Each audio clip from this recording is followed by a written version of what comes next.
Lundi 19 mai 2025, bonjour à tous.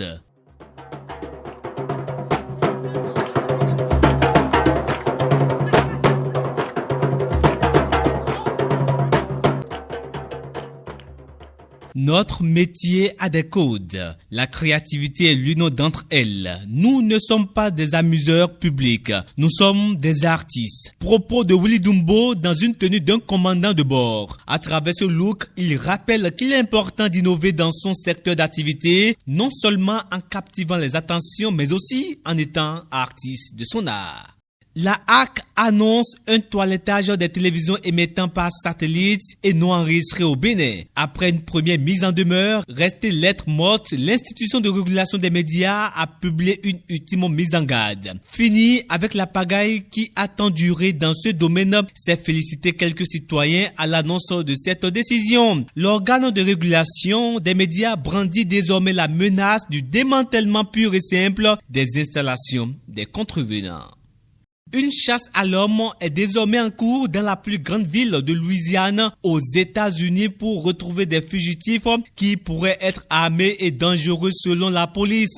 10 prisonniers se sont évadés comme dans un film hollywoodien dans la nuit de jeudi à vendredi. Certains sont accusés de meurtre et dangereux selon les informations. Pour s'enfuir, les détenus ont foncé la porte de leur cellule avant de percer un mur situé derrière des toilettes pour ensuite quitter le bâtiment. Leur photo fait actuellement le tour du monde dans l'optique de mettre la main sur eux.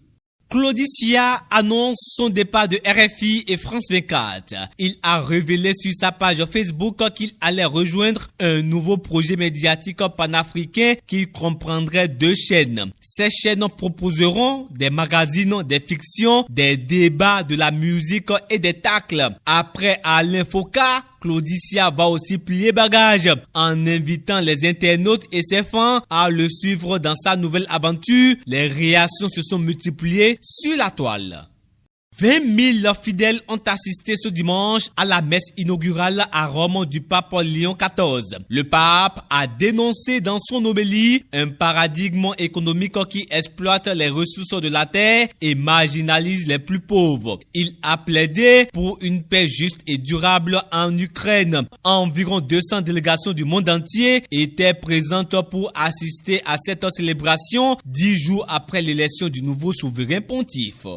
La série d'invincibilité du FC Barcelone en 2025 est désormais en berne. Ce dimanche soir, les Catalans recevaient Villarreal après avoir été sacrés en Liga jeudi dernier. Dans ce match sans enjeu face à une équipe qui devrait valider sa place en Ligue des Champions la saison prochaine, les Catalans ont été cueillis à froid. Dans un retournement spectaculaire, Villarreal a gâché la fête de Barcelone en lui infligeant une défaite haletante de 3-2, marquant la première défaite des Catalans en Liga en 2025. Ce duel vibrant témoigne l'un des drames imprévisibles du football.